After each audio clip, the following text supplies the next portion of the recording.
So what's up, kamusta? Ayos ba tayo dyan? So nandito tayo ngayon sa may Rusi Balatong branch. Para sa update natin, meron tayong makitang bagong unit na naman ngayon, no, dito sa branch na to.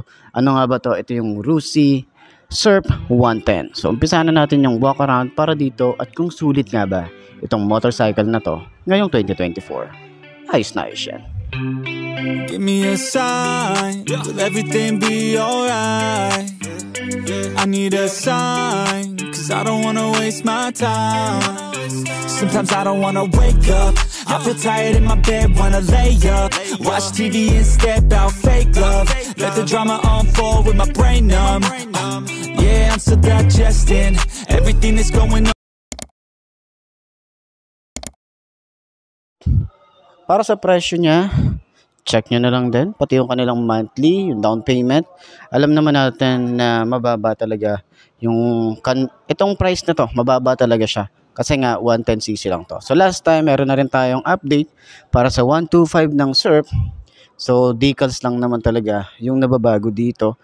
Taon-taon naman, ganoon naman ginagawa ng mga motorcycle industry, 'di ba? Para at least hindi nalalaos or hindi nawawala sa market nila yung mga motorcycle na talagang mabibenta sa kanila. So malalaman mo 'yon sa mga branch na pinupuntahan nyo, 'di ba? Katulad nitong si Rusi, talagang halos hindi nawawala sa kanila yung Surf 110, 100, 125. Iniiba-iba lang nila yung decals para at least nagiging updated pa rin. Pero yung price, alam naman natin habang tumatagal, tumataas yung price. Pero pasok ba sa budget nyo itong 110cc ng Surf? So tingin nyo. Ano nga, walk around na natin itong isang to at sa mga bagong subscriber natin. So welcome po dito sa ating channel. Umpisa na natin yung walk around. With my brain numb. Yeah, I'm still digesting everything that's going on, second guessing if this world is a place worth saving. I feel lost in this world as of lately. Give me a sign, will everything be alright? I need a sign, cause I don't wanna waste my time. I wish I knew if all of my dreams would come true. I wanna be free. So yun na nga, dito naman sa kanyang headlight is naka halogen bulb pa rin naman tayo rito. Meron tayo ritong park light. Alam ko may ilaw to itong part na to Sana rito mag-update sila na sana magawing LED. Tapos medyo paangasin or mas aggressive pa or mas stylish pang tingnan yung isang to.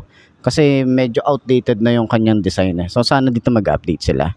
Sa decals naman dito sa harap, nagbago rito yung kulay. Ito meron tayong gray tapos white. Then dito sa side, meron tayong Surf, yung pangalan niya. Then dito sa harap, meron pa rin tayo ritong Rusi na sticker. Ayan. So sana dito naging emblem. Tapos yung kulay silver yung datingan. Then dito naman sa front, meron pa rin naman tayo ritong dalawang bolts. Tapos pero para siyang may nakangiti dito na alam mo si Groot. Ganun yung design niya, 'di ba? Parang si Groot Tapos ayun na nga yung ginagawa ng iba rito, nilalagyan nila ng basket. Then dito naman yung ating signal light, park light na lightning yung design. Yung kanyang front fender, bulky pa rin yung tingnan, tsaka mahaba. Kahit yung extension niya, mahaba yan. So maganda rin yung plastic na ginamit, hindi siya malutong masyado. Matte finish yung nandito. Ito naman is glossy glue. And meron tayo ritong Rusi na sticker din. So naka-telescopic fork tayo rito. Meron din tayo ritong Rusi na sticker. So sana dito is bawasan nila yung Rusi Kasi may Rusi na dun sa taas, may Rusi na rin dito, may Rusi pa dito. So sana kahit isa na lang, kahit dun lang sa taas okay na So naka-mugs din tayo rito, maganda rin yung style. Ang size dito is 2.5 by 17. So tube type pa rin naman to. Naka-single disc brake tayo dito, wavy design din yung itsura niya. Naka-dual path caliper and air-cooled pa rin naman ang isang to. Pero Euro 3 na rin naman na to. Style pa rin dito, wave design pa rin talaga siya. Ayan. Yung mga ganitong motorcycle, ito yung mga madalas na nakikita natin sa mga show, 'di ba? Yung mga ganito, ibinabago nila So last time nga meron akong nakita Passion, ginawa nilang pang show. Galing, 'di ba? Rusi lang din 'yon. So dito naman sa panel gauge niya, naka-upright position tayo rito, pero digital na siya. Dito yung RPM, Gear indicator sa taas, 1 to 4. Signal light, pag naka-high beam, ayan. So sa switches niya, simple lang din. Meron tayo ritong park light, headlight, and off. Electric starter. Yung lever, maganda rin. Matte finish naman to. Yung grip niya, makapit din naman to. Yung throttle, mababaw din. Dito sa side is wala siyang clutch. So semi-automatic ang isang to. Wala naman silang nilabas na declutch na ito. So dito naman, high and low, busina, signal light, wala siyang hazard, no? So sana may maglagay din sila rito. And then choke, meron din sila rito dahil nga carb type ang isang to. So dito naman, wala siyang utility hook pero pwede kayo maglagay dito additional na accessories niya dahil nga may mga bolts naman tayo rito or dito sa side na to, pwede kayo maglagay ng mga utility hook. Simple lang yung ating ignition pero okay yung design niya rito Kahit simple lang yung datingan niya. Ayan. Maganda yung body design. Wala nga lang tayo ritong side pocket. Dito naman sa side is naka-open siya para at least kapag i-adjust natin yung carb, di tayo masyadong mahihirapan or hindi na natin kailangan tanggalin yung mga fairings niya. Kanyang makina, ito yung makina din ni Macho 110. No, kasi kulay brown siya or bronze yung itsura tapos matte. Ganda rin no? Meron din tayong Rusi logo dito. So may kickstart din yan. Kanyang foot pegs. Hindi siya napip-flip. Combination ng rubber and metal. Yung kanyang rear brake pedal, napaka-smooth niyan. Tapos malapad din yung tapakan. Yung ating pillion para sa OBR. Malaki din yung design dito. Combination ng rubber and metal. Maganda rin yung finish dito. And yung ating tambucho, mahaba. Meron din tayo ritong mahabang cover na metal naman yung datingan niya. Swing arm, maganda rin. Naka-dual shock tayo rito. Hindi siya adjustable. And then dito naman, naka-drum brake. Naka-mugs din tayo rito. At yung size dito is 2.75 by 17. So tube type pa rin naman ang isang to.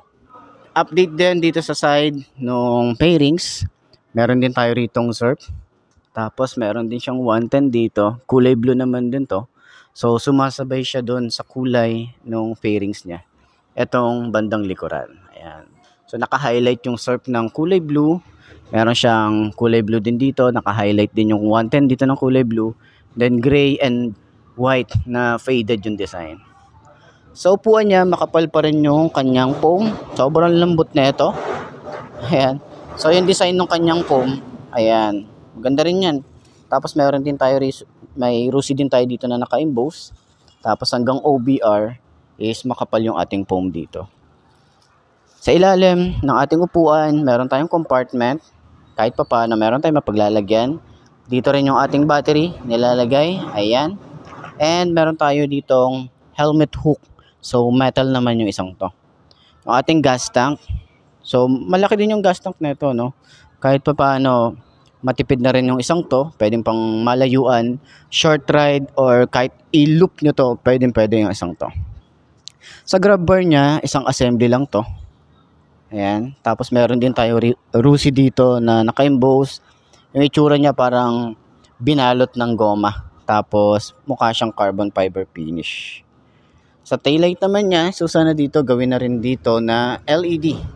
Katulad nung sa 125 ng Surf. LED na yun nandito. And then yung signal light niya, bulb type pa rin. Kanyang lagay ng plate. Maganda rin yung kanyang fender. Flexible din. Dito sa side is yung bukasan ng ating upuan. So sana nandun na lang din sa ignition, di ba? So dito naman sa side meron din tayo ritong chain cover at maliit lang yung ating sprocket size dito na 34. Naka-dual head shifter tayo rito na kulay green yung datingan niya, no? Ayan, matte finish. Medyo maliit lang yung tapakan. Tapos yung kanyang foot pegs, combination din ng rubber and metal. Side stand, smooth lang din to. Uy, ito smooth So sana dito maglagay din sila ng side stand kill switch. Yan lang. So try naman natin sakyan ng isang to. Kung abot ba ng 5'2" na kagaya ko.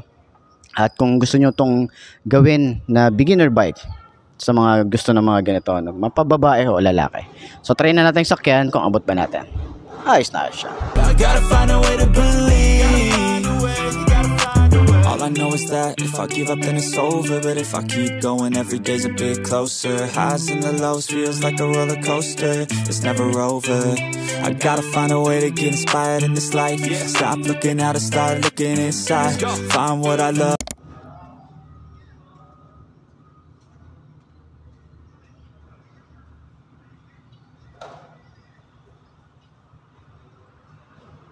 Okay, para sa mga kagaya kong 5'2", abot naman natin siya. Medyo bukaka lang tayo rito. Tapos, advice ko sa inyo, mag-boots tayo. Para at least maabot pa rin natin. Pero, sobrang lambot naman ng upuan eh. Tapos, maganda yung bounce ng kanyang shock dito sa harap. Maganda rin yung bounce sa likod. And then, yung turning radius, malawak din siya. So, okay din siyang pang singit sa mga traffic natin dito. So, yun na nga, puntahan nyo lang sa pinakamalapit na Rusi branch sa lugar nyo kung trip nyo ang isang to. Ayos na ayos yan. So, yun na nga mga best, no? Okay. So, yun na nga mga best, no? Ito na ba ang motor na babagi sa'yo? Kung ito na nga ay markahan mo na at mag-subscribe ka na sa aking YouTube channel. I-click mo na rin yung notification bell para updated ka sa lahat ng videos na upload natin dito araw-araw. So, laging tatandaan, wala sa brand ng motor ang itatagal yan. Kung di na sa pag-aalaga mo yan, tatagal yan. Ayos na ayos yan. So, kita-kita na lang ulit tayo bukas. I'm Mark D. Ciao. Maraming salamat sa inyo. Babush. Haha. You gon' see my face in my name. Came to this place to be great. I'll be great. I will make it happen one day. You gon' see my face in my name.